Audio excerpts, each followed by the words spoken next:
Kronologi PAUD di Keranggilan Serang disegel pemilik lahan, puluhan anak tak bisa sekolah.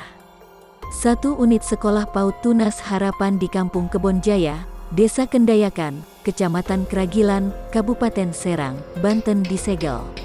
Upaya penyegelan itu dilakukan oknum yang mengaku sebagai pemilik lahan bernama Abu Bakar, Ketua RW 03 Desa Kendayakan.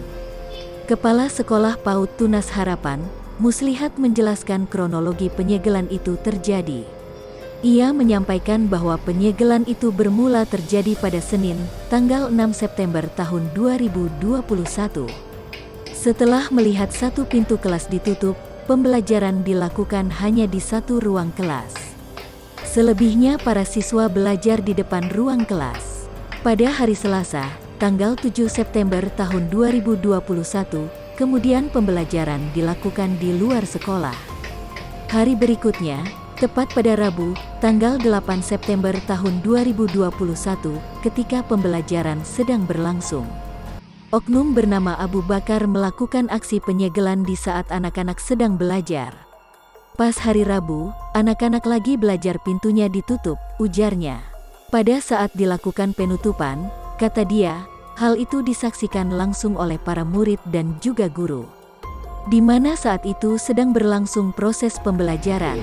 Akibat dari kejadian itu, Muslihat menyampaikan bahwa hal itu membuat para murid merasa trauma. Anak-anak trauma bahkan ada yang sakit setelah melakukan kejadian itu, ujarnya.